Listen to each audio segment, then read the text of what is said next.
నా పేరు అక్కిపల్లి ఈశ్వర్. నేను తిరుపతి శాసనసభకు స్వతంత్ర అభ్యర్థిగా పోటీ చేస్తున్నాను. ఈ సందర్భంగా నా ఆలోచనలు మీతో పంచుకుందామని మీ ముందుకు వచ్చాను. నా గుర్తు బీరువా, వరుస నెంబర్ 17. ఎన్నికల హడావిడి మొదలవగానే సమాజం మొత్తం పండగ వాతావరణం కనబడుతున్నది. మనందరికీ తెలుసు, పండగ అంటే గతంలో చెడు పైన మంచి విజయం సాధిస్తే దాని గుర్తుగా మనం పండగ జరుపుకుంటాం. మరి ఈ పండగను ఎలా జరుపుకుందాం? నేనైతే ఈ ఎన్నికల పండుగను భారతదేశ భవిష్యత్ పండుగగా అభివర్ణిస్తాను. ఈ భారతదేశ భవిష్యత్ పండుగ సందర్భంగా ప్రతి ఒక్క అమ్మ నాన్న తమ పిల్లల పక్షాన చేరి, బాబు మేము అజ్ఞానంతో కానీ, అమాయకత్వంతో కానీ, అవిద్యతో కానీ, బానిసత్వం లాంటి కారణాల చేత కులానికో మతానికో వర్గానికో డబ్బుకో మేము అమ్ముడుపోము, మీ పక్షాన మీ బంగారు భవిష్యత్తు పక్షాన మేము నిలబడతామనేసి ప్రతి ఒక్క అమ్మా నాన్న తమ పిల్లలకి భరోసా ఇవ్వాలని పండుగ సందర్భంగా తెలియజేస్తున్నా. అలాగే పిల్లలు మీరు కూడా మీ తల్లిదండ్రుల యొక్క పాదాలకు నమస్కరించి 2 చేతులు జోడించి మోకరిల్లి అడగండి, అమ్మా నాన్న మీరు ఇలా అజ్ఞానంతోనూ అమాయకత్వంతోనూ అవిద్యతోనూ బానిసత్వం లాంటి కారణాల చేత కులానికో మతానికో వర్గానికో డబ్బుకో అమ్ముడుపోయి మా భవిష్యత్తును మరింత అంధకారం చేయకండి అనేసి ప్రార్థయపడండి. మిమ్మల్ని మీ జీవితాలని కాపాడమని చెప్పని వాళ్ళని ప్రార్థయపడండి. ఇలా తల్లిదండ్రులు పిల్లలు ఒకే విషయం పైన చర్చించడం వలన మీ మధ్య సత్సంబంధాలు కూడా నెలకొంటాయని, అది కుటుంబ వ్యవస్థను కూడా బలోపేతం చేస్తుందని నేను విశ్వసిస్తున్నాను. ఇప్పుడైతే ఈ భారతదేశ భవిష్యత్ పండుగ అంటున్నాం, కానీ ఈ సమాజంలో ఎందరో తల్లిదండ్రులు తమ పిల్లల భవిష్యత్తు కోసం, సమాజ హితం కోసం ఎటువంటి ప్రలోభాలకి లొంగకుండా నిజాయితీగా ఓటు వేసే వాళ్ళు చాలామంది ఉన్నారు ఈ సమాజంలో తల్లిదండ్రులు. అటువంటి వారి వల్లే ఈరోజు సమాజం ఈమాత్రం మనుగడ సాగిస్తుందన్న విషయాన్ని గుర్తించాలా. వీళ్ళంతా ఒక వర్గంగా చెప్పుకోవచ్చు. ఇంకొక వర్గం గురించి చెప్పాలంటే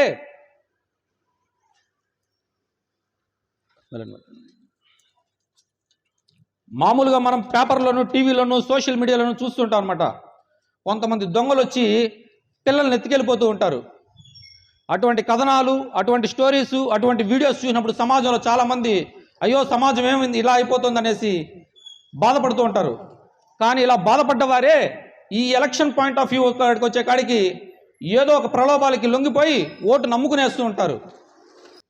ఈ సందర్భంగా ప్రతి ఒక్క అమ్మా నాన్నకు తెలియజేయడం ఏంటంటే, బాగా గమనించండి, అక్కడ దొంగ పిల్లని అమ్మేస్తుంటే ఇక్కడ మనం ఏదో ఒక ప్రలోభాలకు లొంగిపోయి ఓటు నమ్ముకుంటున్నాం. అక్కడ దొంగ పిల్లల్ని నమ్మేస్తుంటే ఇక్కడ మనం 5 ఏళ్ల పిల్లల భవిష్యత్తు నమ్మేస్తున్నాం. ఇది గమనించాలి ప్రతి ఒక్క అమ్మ నాన్న. గడిచిన 77 ఏళ్ల స్వతంత్ర భారతదేశంలో ఎన్నికలంతా ఇలాగే జరగడం వల్ల, స్వార్థపరుల చేతికి అధికారం రావడం వల్ల ఈరోజు సమాజంలో తినే తిండి కల్తీ, తాగే పాలు కల్తీ, చదివే చదువు కూడా కల్తీ అనేసి ఈ మధ్య కొన్ని విషయాలు తెలుస్తున్నాయి. ఇచ్చే వార్త కల్తీ, ఒక పార్టీ అధ్యక్షుడు ఇచ్చే హామీ కూడా కల్తీ. ఇలా మనిషికి మధ్య ఉండాల్సిన ప్రేమ అభిమానాలు కూడా వీడితో మాట్లాడితే మనకేమో లాభం, వీడితో మాట్లాడితే మనకేమో నష్టం అని లెక్కలేసుకునే పరిస్థితికి ఈరోజు సమాజం చేరింది. ఇటువంటి కారణాల చేత ఈరోజు ఒక సామాన్యుడు నిజాన్ని గ్రహించలేని అత్యంత శక్తిహీనుడిగా మారాడు అన్న విషయం గుర్తించాలా.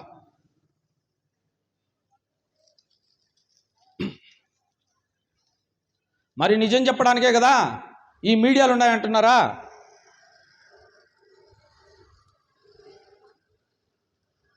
ఈరోజు సమాజానికి, పబ్లిక్ ప్రాపర్టీస్కి కాపలా కుక్కలా ఉండాల్సిన ఈ మీడియా కొంతమంది స్వార్థపరుల రాజకీయ వ్యాపారుల చేత పెంపుడు కుక్కలా పెరుగుతుంది. వాళ్ళు ఏం చేసినా తోకాడించే పరిస్థితి. ఈ మాట అంటున్నది నేను కాదు, ఎందరో సీనియర్ జర్నలిస్టులు దేశభక్తులు అంటున్న మాట ఈ మాట. మరి ఇటువంటి కల్తీ ఆలోచన వలన ఈరోజు సమాజంలో బీపీలు, షుగర్లు, హార్ట్ అటాక్లు, క్యాన్సర్లు వంటి రోగాలు సమాజాన్ని భ్రష్టు పట్టిస్తున్నాయన్న విషయం గుర్తించాలా. ఇంకా కూడా మనం ఇలాగే దిగజారుదామా? ఇంకా కూడా ఇలాగే ఓటు నమ్ముకుందామా?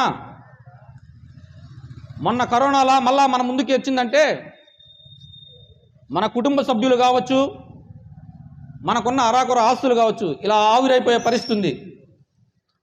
ఇటువంటి వాటినంతా నియంత్రించే పండగే ఈ భారతదేశ భవిష్యత్తు పండుగ. వీటిపైన అవగాహన కల్పించే పండగే ఈ భారతదేశ భవిష్యత్తు పండుగ అనేసి ప్రతి ఒక్కరు గుర్తించాలా.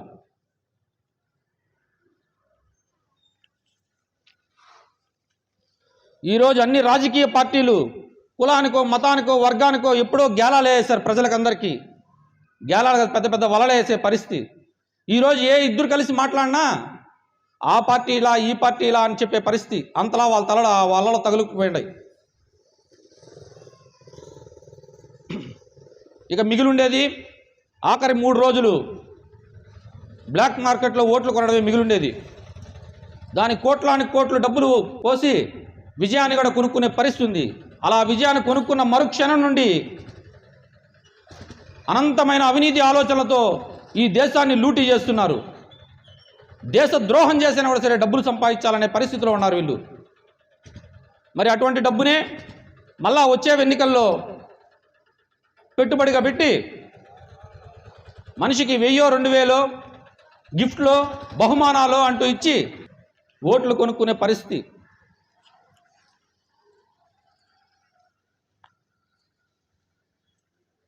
ఇలా దేశద్రోహం చేసి సంపాదించిన డబ్బుల్నే అందరికీ వాటాలు ఇచ్చే పరిస్థితి అనేసి ప్రతి ఒక్కరు గుర్తించాలా.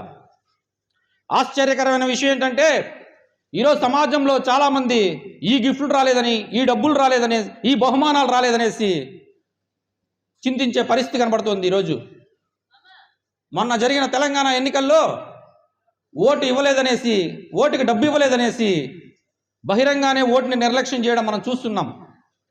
ఈ సందర్భంగా ప్రతి ఒక్క అమ్మ నాన్నకు తెలియజేస్తున్నా, ఇది కాదా అజ్ఞానపు ఆలోచన, ఇది కాదా అమాయకపు ఆలోచన, ఇది కాదా బానిసత్వపు ఆలోచన అనేసి. ఇటువంటి ఆలోచనలతో మళ్ళా పిల్లలకి నీతులు చెప్పే పరిస్థితి, మంచి చెడు చెప్పే పరిస్థితి. ఈరోజు పిల్లల చేతికి జెండాలు ఇచ్చి విష బీజాలు నాటుతున్నది ఎవరు?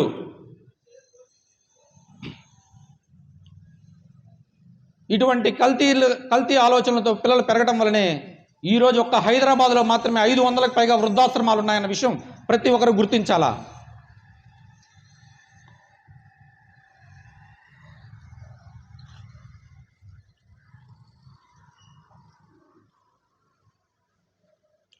మరి ఇటువంటి వాటినన్నీ కంట్రోల్ చేసి అందరికి అవగాహన కల్పించే పండగే ఈ భారతదేశ భవిష్యత్తు పండుగ అనేసి మీకు అందరికి తెలియజేస్తున్నా. మరి ఇటువంటి భారతదేశ భవిష్యత్ పండుగని ఎలా జరుపుకుందాం మనం? ఒక ఆగస్టు 15 ఇండిపెండెన్స్ డే కావచ్చు, ఒక జనవరి 26 రిపబ్లిక్ డే కావచ్చు, ఆ రోజు ఎలాగైతే మనం మన జాతీయ జెండా త్రివర్ణ రంగుల గుర్తుని గుండెల మీద ఒక బ్యాడ్జ్లా పెట్టుకొని జాతీయ జెండాను ఎగరవేసి సెల్యూట్ చేసి జాతి గురించి 4 మంచి మాటలు మాట్లాడతాం మనం. అలాగే ఈరోజు మనం అనుభవిస్తున్న ఈ స్వేచ్ఛా స్వతంత్రాల కోసం ఆనాడు లక్షలాది మంది ప్రాణత్యాగం చేసి స్వతంత్ర సమరయోధులు తమ పోరాటంలో ప్రాణత్యాగం చేశారన్న విషయాన్ని గ్రహించి స్ఫూర్తి పొందుతూ ఉంటాం. ఇదే స్ఫూర్తి ఈ 20 రోజులు అంటే ఎన్నికల కోడ్ వచ్చినప్పటి నుండి బ్యాలెట్ బాక్స్లో ఓటు వేసే వరకు మనం ఆ స్ఫూర్తిని ప్రదర్శించాలా. అందుకు మనం చేయవలసింది ఇదే త్రివర్ణ రంగుల్ని ఎక్కడికక్కడ ప్రదర్శించడమే. ఏ విధంగా అయితే మన జాతీయ క్రికెట్ జట్టు ఆడేటప్పుడు త్రివర్ణ రంగుల్ని ప్రదర్శిస్తామో అదేవిధంగా ఈ త్రివర్ణ రంగుల్ని మన గుండెలపైన కావచ్చు, నెత్తిన టోపీలా కావచ్చు, లేదు ఇంటి ముందు తోరణంలా కావచ్చు, లేదు ఓ చెల్లెమ్మ వేస్తే ఇంటి ముందర ముగ్గులా కావచ్చు. చెల్లెమ్మ నువ్వు ముగ్గులు వేస్తే అది ఎవరు తొక్కని చోట వేయమ్మా, ఎందుకంటే అది మన జాతీయ జెండా కనుక మనం గౌరవించాలి కనుక.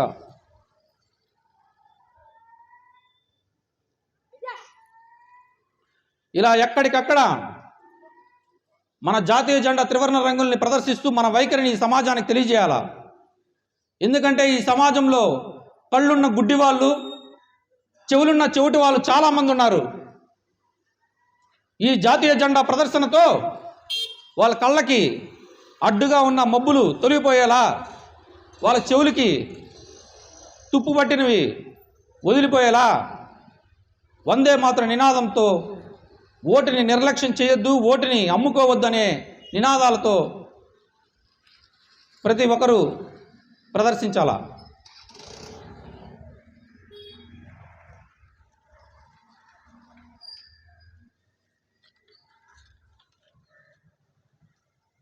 ఈ పండగని అప్పుడే పుట్టిన బిడ్డ నుండి సీనియర్ సిటిజన్స్ వరకు ప్రతి ఒక్కరూ ఘనంగా జరుపుకోవాలని, ఇలా జాతీయ జెండా త్రివర్ణ రంగుల్ని ప్రదర్శిస్తూ ఘనంగా జరుపుకోవాలని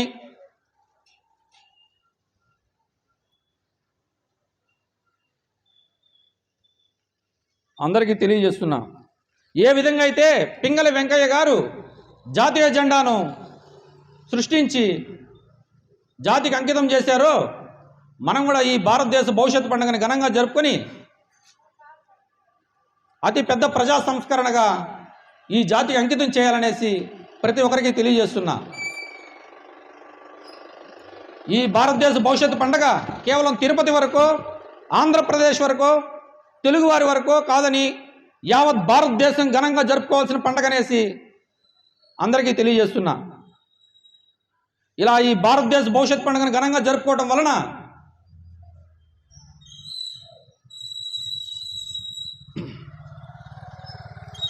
ఎన్నో రకాల అవినీతి సమస్యలను మనం అధిగమించవచ్చని తెలియజేస్తున్నా.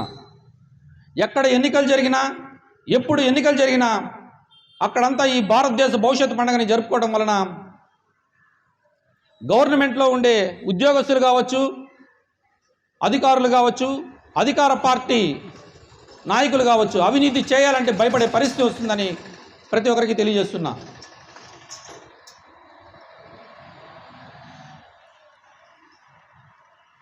ఇక సామాన్యుల విషయానికి చెప్పాలంటే ఒక ప్రాంతం గురించి చెప్పాలా. అది బీహార్లోని జంతారా అనే ఊరు. జంతారా ఈ ఊరు చాలా ఫేమస్. దేనికో తెలుసా? ఫేక్ కాల్స్, ఆన్లైన్ మోసాలు, సైబర్ క్రైమ్ వంటి వాటిలో చాలా ఫేమస్ ఈ ఊరు. ఇప్పుడే కాదండి, గత 10 సంవత్సరాల ముందే చాలా ఫేమస్ ఈ ఊరు. గడిచిన 10 ఏళ్ల కాలంలో దేశంలో కూడా ఇంటర్నెట్ వినియోగం బాగా పెరిగింది. వీళ్ళు కూడా శాఖోపశాఖలుగా దేశమంతా విస్తరించే పరిస్థితి వచ్చారు. వీరి యొక్క ఆలోచన ఎలా ఉంటుందంటే,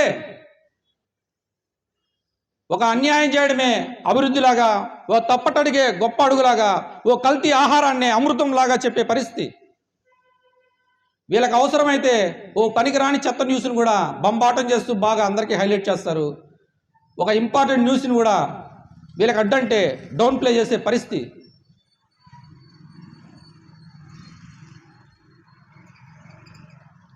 అందుకే ఇలాంటి ఎలక్షన్ పండగని ఘనంగా జరుపుకోవటం వలన వారిలో కూడా పరివర్తన తేవచ్చు. ఈ జంతారా లాంటి జనాన్ని కూడా భారతదేశ జనజీవన స్రవంతిలో కలిపే పరిస్థితి వస్తుంది. లేదంటే అతి త్వరలో భారతదేశమే ఒక జంతారాలా మారే పరిస్థితి ఉందనేసి ప్రతి ఒక్క అమ్మా నాన్నకు తెలియజేస్తున్నా.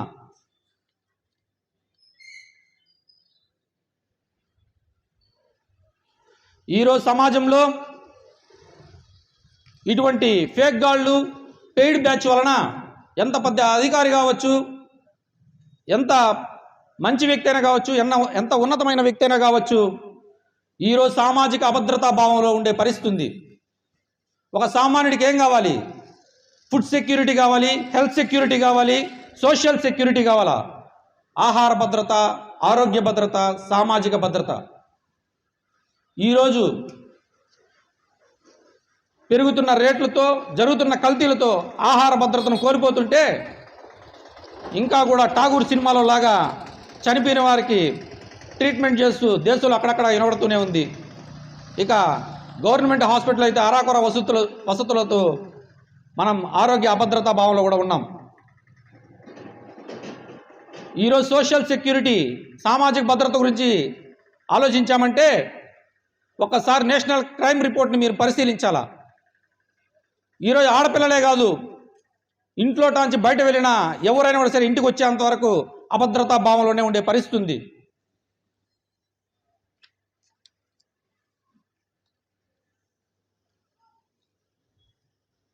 ఈరోజు భారతదేశంలో ఒళ్ళు అమ్ముకునే వారి వల్ల నష్టం ఉందో లేదో తెలియదు, కానీ ఓటు అమ్ముకునే వారి వల్ల మాత్రం నష్టం ఉందనేసి ప్రతి ఒక్కరు గ్రహించాలా.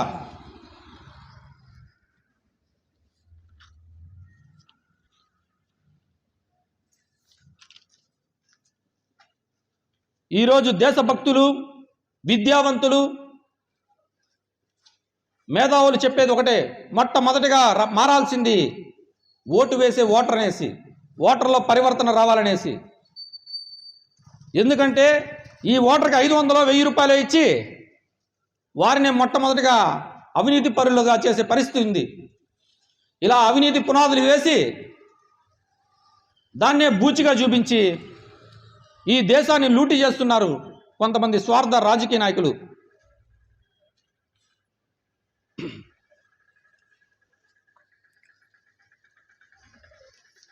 పైపెచ్చి చెప్పేదేనంటే ప్రజలే అవినీతి పరులైపోయారనేసి, డబ్బిస్తే కానీ ఓటు వేయరనేసి, డబ్బు ఇకపోతే ఓటుకి గడు రారనేసి, వాళ్ళ కులం కాకపోతే ఓటుకి గడు రారనేసి ఇలా ప్రచారం చేసే పరిస్థితి ఉంది.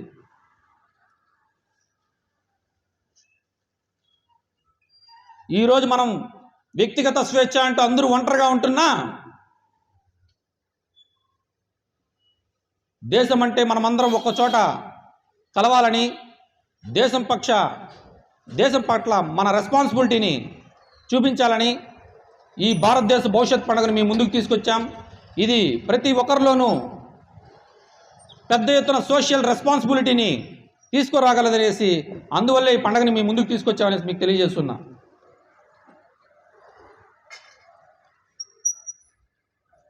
ఇప్పుడు ఈ పండుగను ఘనంగా జరుపుకున్నామంటే, మన జాతీయ జెండా త్రివర్ణ రంగుల్ని ప్రదర్శిస్తూ ఘనంగా జరుపుకున్నామంటే, ఇంతకుముందు నేను చెప్పినట్టు కులానికో మతానికో వర్గానికో తగులుకున్న తలలు కూడా బయటపడే పరిస్థితి ఉంది. ఇలా బ్లాక్ మార్కెట్లో ఓట్లు కొనేదానికి వచ్చేవాళ్ళు కూడా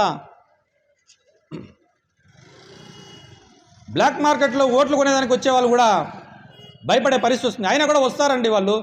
ఎందుకంటే ఆర్థిక బలం, అంగబలం, అధికార బలం ఇటువంటివన్నీ చూశారు కాబట్టి మన ముందుకు వస్తారు. ఈ సందర్భంగా ప్రతి ఒక్క దేశభక్తుడు, యువతీ యువకులు అటువంటి వారిని వందే మాతరం నినాదంతో నియంత్రించి అహింసా మార్గాల వాళ్ళని నియంత్రించాలనేసి కోరుతున్నా.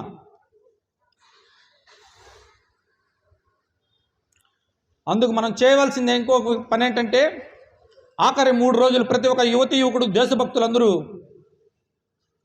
ఒక సైనికుడిలా, ఒక పోలీసులా మారాలని. ఏ విధంగా అయితే ఒక సైనికుడు దేశ సరిహద్దుల్లో ప్రహారా కాస్తాడో, ఏ విధంగా అయితే ఒక పోలీస్ సమాజంలో మాటు వేస్తాడో, అదేవిధంగా ప్రతి ఒక్క యువతీ యువకుడు, దేశభక్తుడు వాళ్ళ కుటుంబంలో కావచ్చు, కుటుంబ పరిసరాల్లో కావచ్చు, ఈ విధంగా పరిశీలిస్తూ ఓటును కొనేదానికి వచ్చే వాళ్ళని అహింసా మార్గాన్ని నియంత్రించాలనేసి ప్రతి ఒక్కరికి తెలియజేస్తున్నా.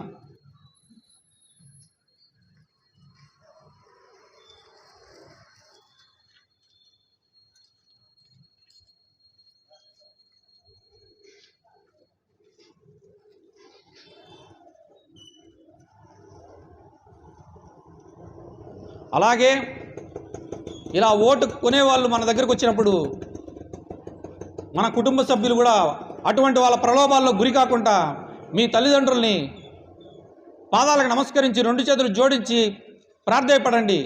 ఓ అమ్మ నాన్న, ఇలా మా భవిష్యత్తుని ఈ ఓటు రూపంలో అమ్ముకోవద్దనేసి, మీ మీద ఉన్న ప్రేమతో కావచ్చు, వాత్సల్యంతో కావచ్చు, వాళ్ళు నిజాయితీగా ఓటు వేయమనేసి మీ తల్లిదండ్రులను అడగండి.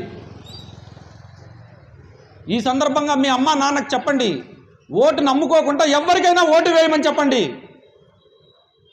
కానీ నాలాంటి వాడికి ఓటు వేయడం వలన అపర చాణక్యుల్లాంటి యువతున్న ఈ భారతదేశంలో వారందరూ ఈ రాజకీయ రంగానికి వచ్చే పరిస్థితి ఉంటుందని, ఇప్పుడున్న ఈ బురద రాజకీయ నాయకులు ఈ రాజకీయ రంగాన్ని బురదమయం చేశారని, అదే కొత్త యువత కొత్త ఆలోచనలతో కొత్త నీరులా ఈ రంగంలోకి వచ్చారంటే ఈ బురద రాజకీయాన్ని కూడా మంచినీరులా మార్చే పరిస్థితి ఉంటుంది. అది అందరికీ వినియోగపడుతుందనేసి మీకు అందరికీ తెలియజేస్తున్నా.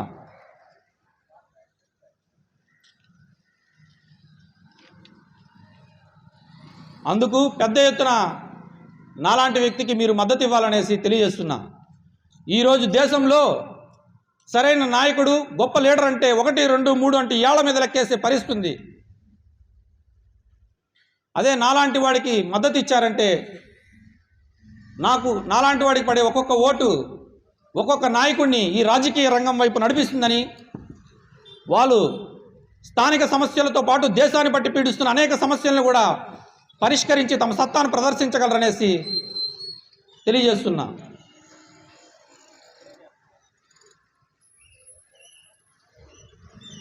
ఇప్పటి వరకు అమ్మ, నాన్న, పిల్లలు, ఓటు అనేసి మన అంతర్గత విషయాలుగా మనం చర్చించుకున్నాం. ఈ భారతదేశ భవిష్యత్తు పండుగను ఘనంగా జరుపుకున్నామంటే జాతీయ సమస్యలే కాదు, అంతర్జాతీయ సమస్యలు కూడా పరిష్కరించగల సత్తా ఈ పండుగకు ఉందనేసి తెలియజేస్తున్నా.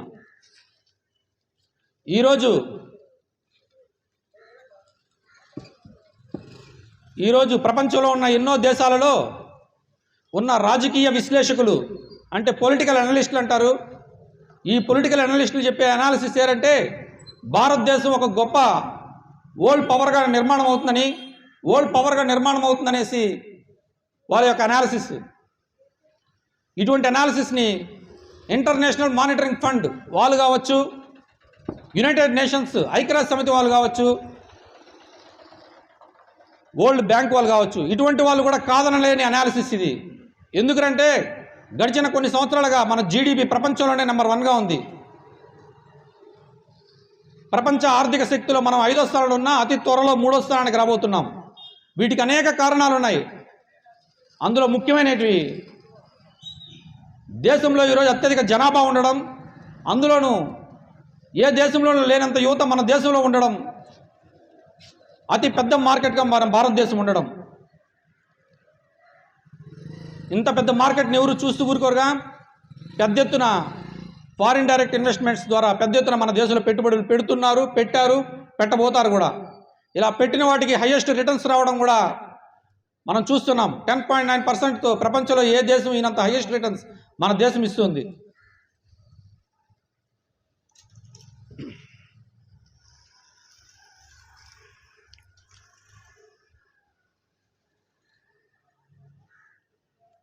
ఇలా ఇప్పుడు డబ్బులు మాత్రమే కాదు, పెద్ద ఎత్తున టెక్నాలజీ కూడా మన దేశంలోకి వస్తుంది. వీటి వలన ఈరోజు ప్రొడక్షన్ కావచ్చు, రీసెర్చ్ కావచ్చు,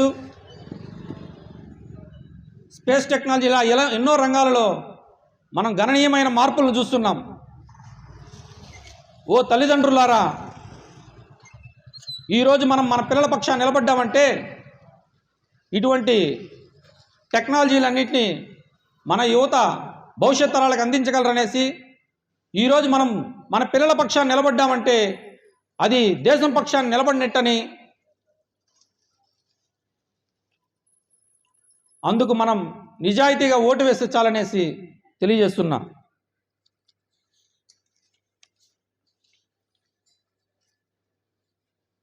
ఇలా మనం నిజాయితీగా ఓటు వేసామంటే భారతదేశాన్ని ఓ వరల్డ్ ఫ్యాక్టరీగా నిర్మాణం చేసుకోవచ్చని, ఇలా వరల్డ్ ఫ్యాక్టరీగా మనం నిర్మాణం అయినామంటే అందుకు కావాల్సిన మానవ వనరులతో పాటు అన్ని రకాల వనరులు ఉన్న దేశం మన భారతదేశం అని, అన్ని రకాల క్లైమేట్లు ఉన్న దేశం మన భారతదేశం అని మీకు తెలియజేస్తున్నాం.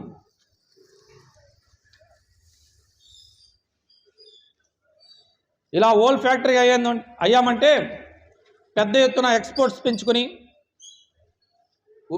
యువకులకి, దేశానికి పెద్ద ఎత్తున ఆదాయాన్ని సమకూర్చుకున్న వాళ్ళం అవుతామనేసి, అందుకు మనం ఈరోజు కొంచెం కష్టంగా ఉన్న నిజాయితీగా ఓటు వేసేదానికి అందరూ నిలబడాలనేసి తెలియజేస్తున్నా.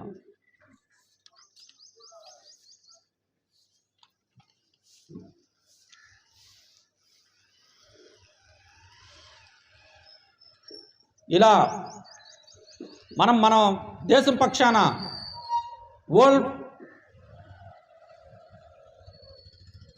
ప్రపంచ శక్తిగా ఎదుగుతున్న మన భారతదేశ పక్షాన మనం నిలబడడం వలన, ఇలా నిర్మించుకోవటం వలన మన పిల్లలు కూడా బాగా తర్ఫీదు పొంది దేశ నిర్మాణంలో వాళ్ళు కూడా ఒక స్ట్రాంగ్ పిల్లర్లా తమను తాము ఉద్ధరించుకుంటూ దేశాన్ని కూడా ఉద్ధరించగా చేయగలరనేసి ప్రతి ఒక్క అమ్మా నాన్నకు తెలియజేస్తున్నా.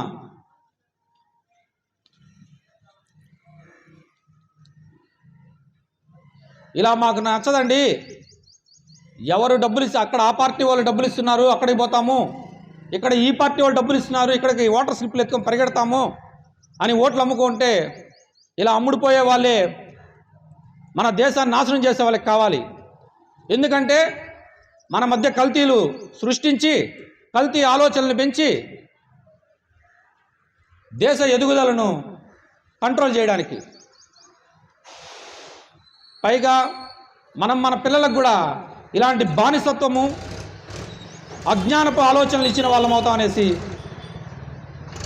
ఈరోజు దేశంలోకి పెట్టుబడులన్నీ కార్పొరేట్ శక్తులుగా వస్తున్నాయని, ఇలా మనం బానిసత్వపు ఆలోచనలు అజ్ఞానపు ఆలోచనలతో పిల్లలు రావడం వలన వాళ్ళు ఈ కార్పొరేట్ కబంధ హస్తాలలో ఇరుక్కునే పరిస్థితి ఉందని, లేదంటే మీరు మన పిల్లల పక్షాన్ని నిలబడ్డారంటే వాళ్ళు నాయకులుగా తయారయ్యే పరిస్థితి వస్తుంది, ఈ కార్పొరేట్ శక్తుల్ని శాసించే శక్తివంతులు అవుతారనేసి మీకు అందరికీ తెలియజేస్తున్నా.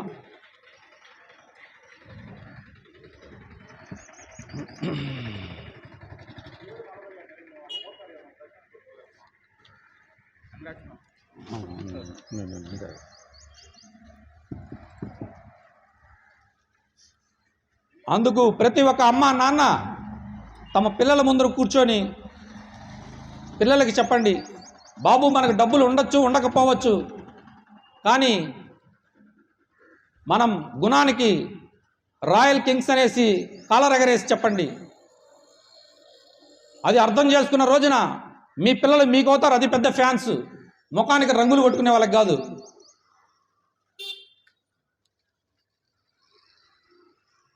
ఇలా ప్రతి ఒక్క అమ్మ నాన్న తమ పిల్లల పక్షాన్ని నిలబడి విలువ కట్టలేని ఆత్మవిశ్వాసాన్ని తమ పిల్లలకి ఇవ్వాలనేసి కోరుకుంటున్నా. ఈ సందర్భంగా చెప్పడం ఏంటంటే, అవినీతి అభివృద్ధి రెండు ఎప్పుడు కలిసి ప్రయాణం చేయలేవనేసి ప్రతి ఒక్కరు గ్రహించాలనేసి తెలియజేస్తున్నాం. ఈ మాటలు ఆ దేవదేవుని యొక్క ఆశీస్సులతో వచ్చిన మాటలని, ఇందులో ఏదైనా సరిగా ఉచ్చరించకపోయినా సరిగా చెప్పలేకపోయినా అది నా పొరపాటుగా మన్నించాలని ఈ సందర్భంగా ధర్మ సంస్థాపన కోసం కురుక్షేత్ర సందర్భంగా శ్రీకృష్ణుడు చెప్పిన మాటల్ని ఇంకొకసారి గుర్తు చేసుకుందాం. ఈ కురుక్షేత్ర యుద్ధం జరగడానికి కారణం దుర్యోధనుడు దుశ్శాసనుడు శకునుడు కారణం కాదు, గురుద్రోణులు భీష్మ పితామహులు కర్ణుడు కారణమని. ఎందుకంటే వాళ్ళు నమ్మిన సిద్ధాంతానికి నిలబడ్డారే కానీ లోక కళ్యాణార్థం నిలబడలేదని. అదే వాళ్ళు లోక కళ్యాణార్థం నిలబడి ఉంటే ఈ కురుక్షేత్ర యుద్ధమే జరుగునదనేసి ఆనాడే శ్రీకృష్ణుడు వారు తెలియజేశారు. ఈ సందర్భంగా ఈ సమాజంలో ఉన్న కలియుగ కర్ణులారా, కలియుగ భీష్మ పితామహులారా, కలియుగ గురుద్రోణులారా, ఇప్పటికైనా మీరు నమ్మిన సిద్ధాంతాన్ని పక్కన పెట్టి ఈ సమాజ హితం కోసం ఇటువంటి భారతదేశ భవిష్యత్తు పండుగను మీ భుజస్కంధాలపై వేసుకుని నిస్వార్థమైన ఈ పండుగను ముందుకు నడిపించాలనేసి మిమ్మల్ని కోరుతూ సెలవు తీసుకుంటున్నా. జై హింద్, భారత్ మాతాకి జై, వందే మాతరం.